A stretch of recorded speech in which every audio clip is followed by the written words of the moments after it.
brand new episode of Hopcorn. Today I'm going to talk about two shows which have become a sensation with the teenagers. First up, we'll be talking about One Tree Hill, and before we talk about it, have a look at it.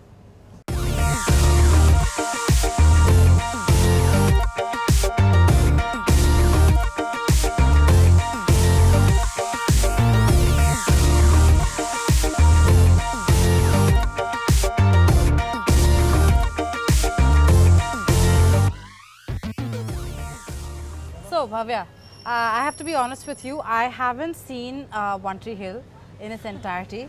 I know it was one of those shows which once you started watching, you got hooked onto it, but maybe I was watching something else at that point of time, so I never got the chance to follow it through. No, but it was one of those shows I remember when I was school se aati thi वापस, and I used to sit and watch with my sister, and it became such a huge hit, and suddenly, so I was the one who introduced my set of friends to One Tree Hill. And they were like, what is this show that you keep talking about all the time? And soon even they started to talk about it. Okay. So it's one of those shows that, whose, craze really catches on. Yes. And so One Tree Hill is nothing but essentially a story of two half-brothers, Nathan Scott and Lucas Scott. Yes.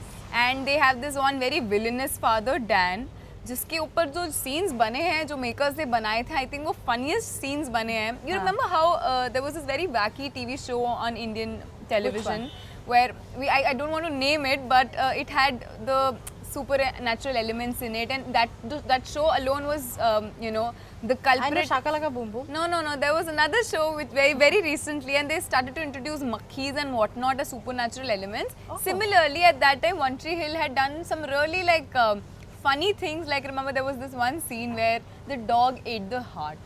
That became like heart of whom? Yeah, someone's heart. So it was the villain of the show, Dan Scott, who's the villainous father of these two half brothers, Lucas and Nathan. And Nathan is who? Child McElmurray? Yeah, correct. Yeah, we'll get to that later.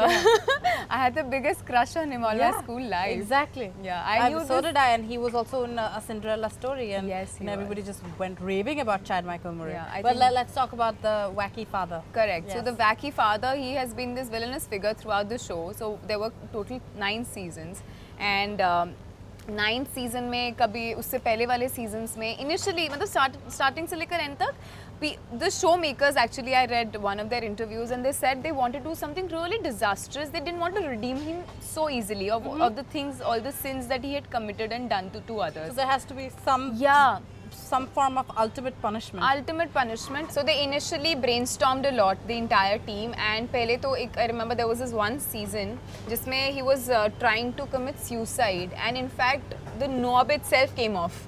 So he couldn't commit suicide, and then there was this one time when he was desperately trying to get a heart transplant. अब उसमें end में क्या होता है, when he finally gets somebody to donate heart, वहाँ पे उसका he gets his own dog, and the dog suddenly starts eating his heart. He takes the heart and he claws it away.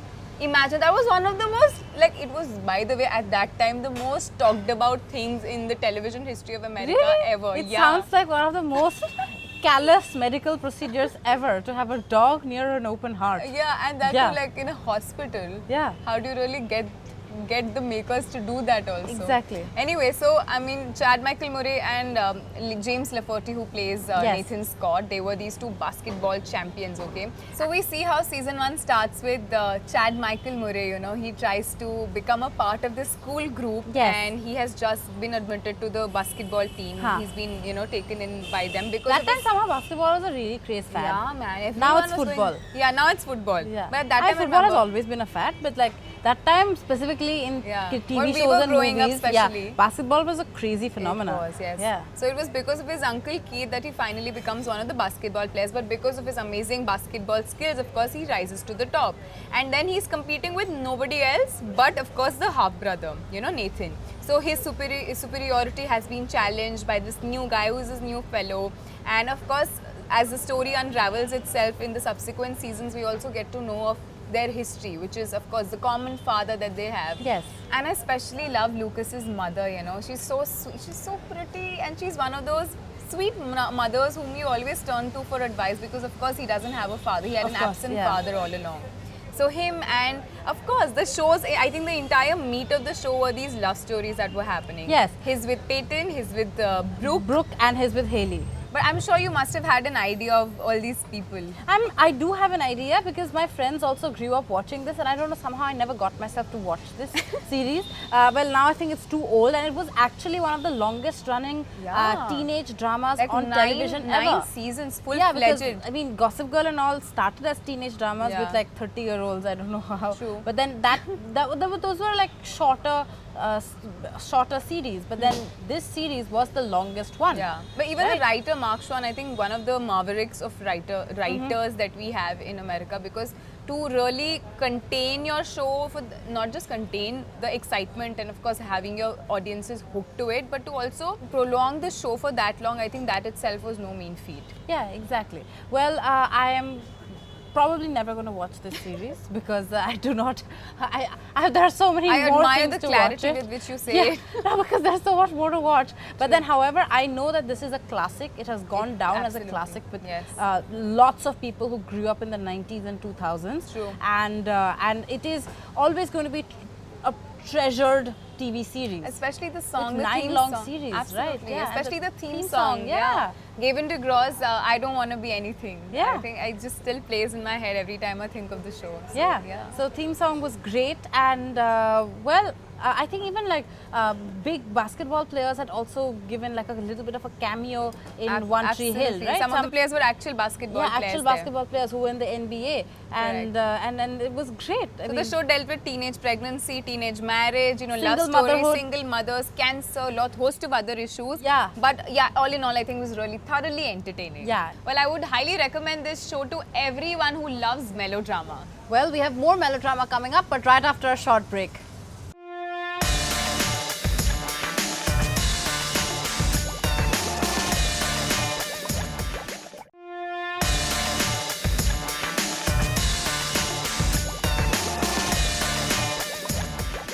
Well, certainly time for another teenage sensation, Gilmore Girls. Before we talk about it, please have a look at it.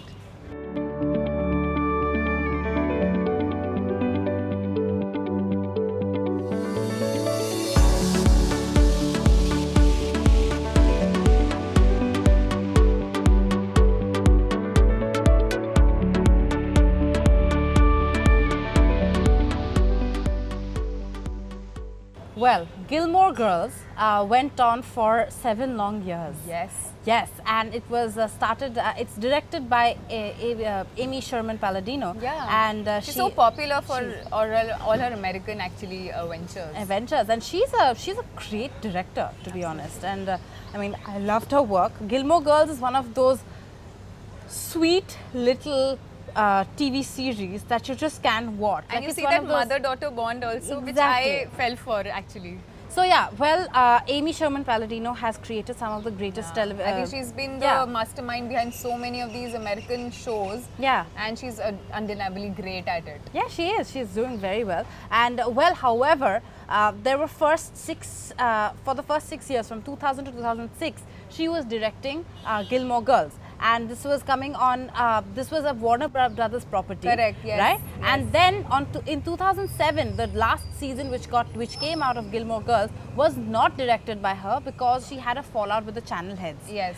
Because she wanted more writers at that point of time. And 2007 and 2008 were 2 years when there was a writer's strike. True. Remember when we mentioned a couple of episodes back about Big Bang Theory? Yes. So, well, we talked about Big Bang Theory and the whole writer's block that happened in 2007 and 2008, Right. where they all like stopped writing because of the amount of money that they were given was so not I remember sufficient she enough. was facing a paucity of writers at that time, and Exactly. she'd gone up to the production houses saying the same. Uh-huh. But unfortunately, things couldn't have reconciled. They couldn't Exactly. reconcile at that time. Exactly. And she, of course, finally she didn't go on to direct the subsequent Exactly. seasons. She didn't go on to direct. So, well, what happened in Gilmore Girls is that it's about a mother-daughter relationship that we already mentioned. That's exactly right? the reason why I started watching the show also in This the first is place. beautifully portrayed Right.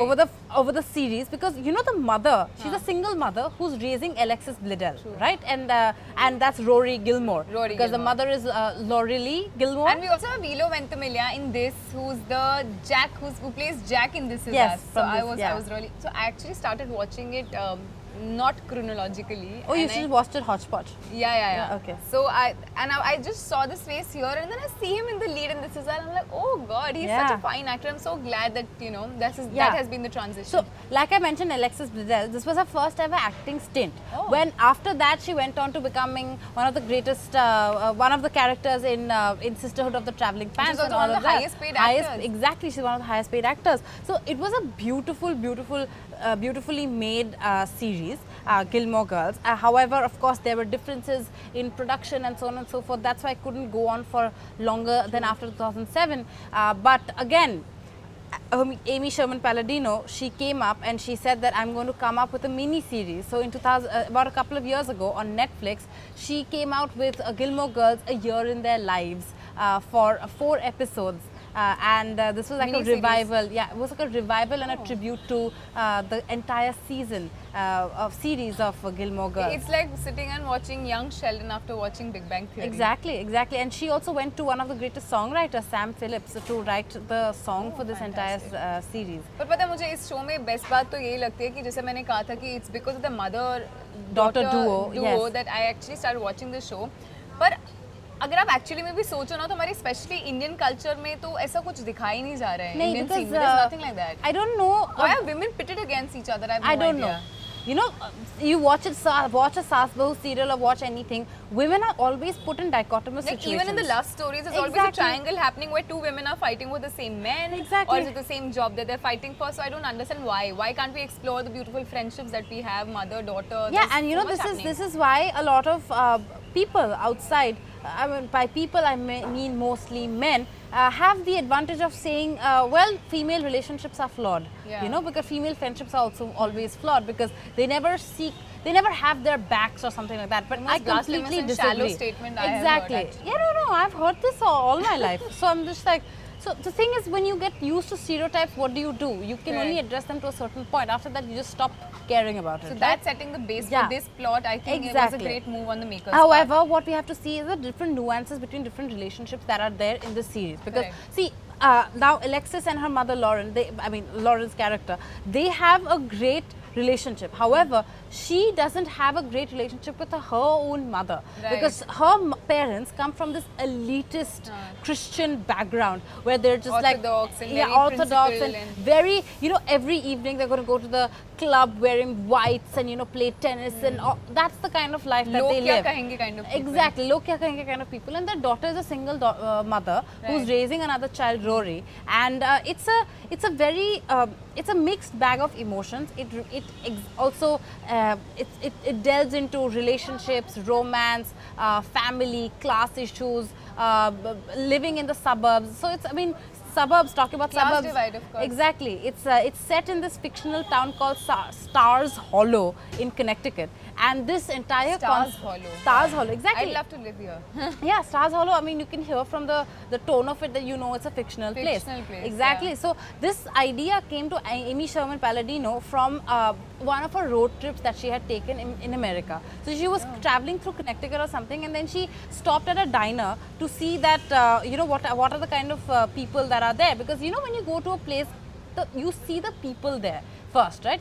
The kind of culture they have, the kind of culture they have within themselves and the larger culture. Right. So we get to see that in that little city, in that little town, everybody knew everybody in the diner. You walk in and you say, oh, it's like hi. a small place, everyone exactly. knows everyone. And it's a beautiful series. It's like a feel-good series. And, well, I think you should watch the whole I'm of totally convinced, Mohika. Exactly. I'm gonna. Well, I'm sure you should go and watch Gilmore Girls. I'm gonna watch I'm convinced about One Tree Hill.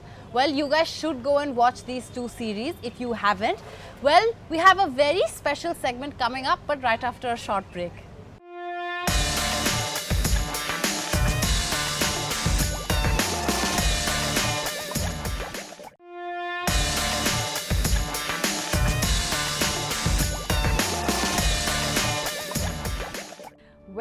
Welcome guys. भक्त of no other kind but that of films.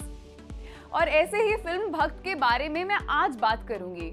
But you know, it wasn't that easy क्योंकि when I sat down to write the script, my hands were shivering. I mean, what can I possibly write for one of the best writers in Bollywood at present? In fact, the only one behind the success of biggest of films like ये जवानी है दीवानी, जो कि इस generation की सबसे love फिल्मों में से एक है, and two states, which I don't know if you remember, but both are part of the coveted 100 crore clubs at that time. But I know what we all certainly remember in फिल्मों के memorable dialogues. Clearly Hussain उड़ना चाहते हैं, दौड़ना चाहते हैं, गिरना भी चाहते हैं, बस रुकना नहीं चाहते हैं.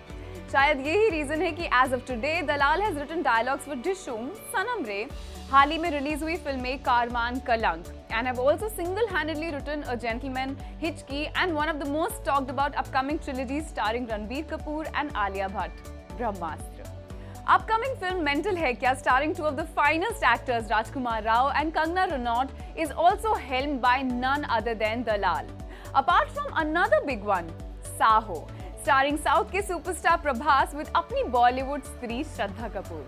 वैसे ये जवानी है दीवानी में रणबीर दीपिका से कहते हैं, नैना बीतता वक्त है पर खर्च हम होते हैं. बट हुसैन के टैलेंट को देख के लगता ही नहीं ये बिल्कुल भी खर्च हो गया है. Looks like the best is yet to come. See you on another episode of Stars of Today. Till then, stay tuned.